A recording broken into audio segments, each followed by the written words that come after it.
Welcome to Wrestling with Snipes. Today, we'll be taking a look back at AEW Dynamite for December 11th, 2025. Dynamite kicks off with a tag team match with Pac and Jon Moxley representing the Death Raiders against Jay White and Orange Cassidy. Before the bell rings, Cassidy hits a suicide dive on Pac. Back in the ring, the bell rings to start and Jay White is hitting Pac with a backbreaker. Cassidy then goes for a Superman punch, but Mox ducks to the outside of the ring. Cassidy looks like he's gonna go for another suicide dive, but Pac hits him with a bro kick. Then we see Christian in a suite with his family looking on, and then we go to commercial. We come back from break and we see Christian's family leaving him all alone in the suite. We head back to the ring and we see Cassidy hit a beach break. 1, 2, kick out. Cassidy hits the Superman punch on Yuta, who's on the apron. Cassidy then hits one on Mox. Then Hangman shows up out of nowhere and starts drilling rights on Moxley, causing a DQ. Hangman and Cassidy then get into it. Then Jay White attacks Hangman from behind. Orange Cassidy hits a Superman punch on Jay White accidentally because Paige moves out of the way. Cassidy then hits Paige with a Superman punch and turns around, and White hits him with a Blade Runner. All three guys are laid out, and then the Death Riders jump in the ring and start dominating the three. After the attack, the Death Riders leave through the crowd. Then we see the Death Riders in the back, and Mox is yelling at everyone, and he says, if you three want a shot at the AEW World title so badly, let's do a fatal four-way at World's End. Oh yeah. Then we see Christian in his suite telling everyone to shut up and listen to the next AEW World Heavyweight Champion himself. Then as Christian is backing up, we see Hook show up behind Christian through a door. Hook then smashes his cast through the door window and unlocks the door and attacks Christian. But then Kip Sabian and Nick Wayne show up and attack Hook, but Hook then reverses, throwing Sabian into a kitchen table. He takes down Nick Wayne and runs after Christian. The next match is a Continental Classic with Will Ospreay one-on-one with Claudio Castagnoli. Claudio ducks to the outside, but then Ospreay dives to the outside, taking him out. Then he tosses Claudio back in the ring. Ospreay hits a springboard elbow for a 2 count. Then they battle to the outside. Claudio hits an uppercut. Then Claudio hits the big spring and Ospreay goes into the steel steps. Back from break, we see Claudio going for a superplex, but Ospreay headbutts Claudio, knocking him down to the canvas. Also almost knocks himself out to the outside, but he gets his balance.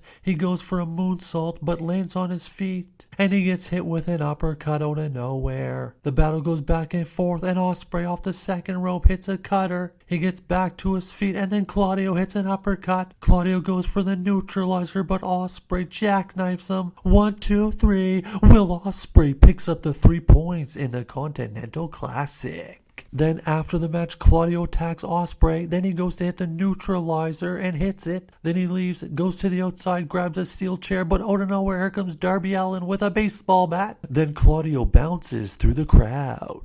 And the next match is a one-on-one contest to see who will go one-on-one with Maxwell Jacob Friedman MJF at World's End. It's Adam Cole, baby, against Kyle O'Reilly. They lock up to start the match. O'Reilly switches to a headlock, then Cole escapes and hits a super kick. Cole then hits a brainbuster but only gets a 2 count. Cole then rolls to the outside and O'Reilly jumps up on the apron and then dives his knee into Adam Cole's face. We come back from commercial break and we see Adam Cole hit the Panama City Sunrise. The ref is checking on O'Reilly when we see MJF jump up on the apron and apply his diamond ring to his finger, and he swings at Cole. Cole ducks and then he hits MJF with a super kick. O'Reilly then rolls up Cole. 1, 2, Cole kicks out. O'Reilly then locks in the ankle lock, but Adam Cole rolls him up. 1, 2, 3, Adam Cole, baby, will face MJF at World's End, and MJF does not look happy. Then the next match is also a match in the Continental Classic with Ricochet one-on-one with Brody King. They lock up and Brody tosses Ricochet to the canvas face first. Then King tosses Ricochet like he's nothing. Ricochet leaps off the top rope and King just shoulder blocks him. Oh my. Then they battle to the outside and Ricochet goes for a hurricanrana, but he gets caught by King, and King power bombs him on the side of the apron. Then Brody hits a crossbody on the outside of the ring into the barricade. We come back from break and we see Ricochet diving over the top rope, taking out Brody King. Ricochet tosses King back into the ring. Ricochet hits a springboard 450.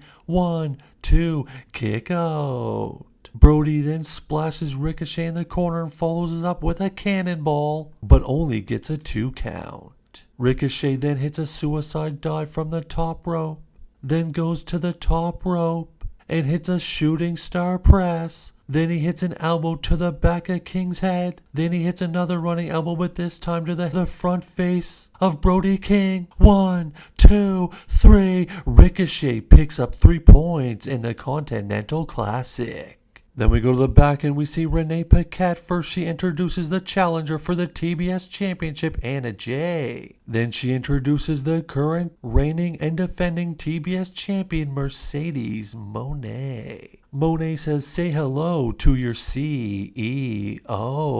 Moné has been the TBS champion for 200 days. Moné says, I am the greatest TBS champion of all time. Anna says, I've been doubted ever since I started in this company. Then Moné interrupts and says, Anna, I'm going to teach you. There is a price to pay when you mess with Mercedes Moné. Anna says, I know I'm the underdog and that's fine, because when you make one mistake, 1, 2, 3, then Anna slaps the TBS championship belt that is on Moné's shoulder. I'm gonna shock the world and become the new TBS champion. Oh my! Then it was time for the main event of the evening, the one everyone has been waiting for the AEW Women's Championship, with the challenger Mina Shirakawa against the women's champion, the Glamour, Mariah May. A brawl breaks out to start the match. They battle to the outside and May slams Mina's head into the steel steps and then throws her into the barricade. Then we see Thunder Rosa holding up a sign in the crowd, sitting front row. Then May hits a drop kick with Mina backing into the barricade as we go to commercials. We're back from commercials and we see Mina hit a disaster kick. Then Mina follows up with a backdrop. Mina then hits a draping DDT. They tangle and May hits a running knee. Then Mariah hits the Mayday. 1, 2. Oh my god, she kicked out. Then May hits the Storm Zero. 1, 2, 3. Mariah May retains the women's championship. Then they cut to Thunder Rosa holding a sign that says, "You're not my champ." And as Mariah May is celebrating with the championship, we see a returning Toni Storm, who is no longer timeless. Thunder Rosa then is seen holding a sign that says WTF, and in the ring, the champion, Mariah May, looks very distraught to close out Dynamite.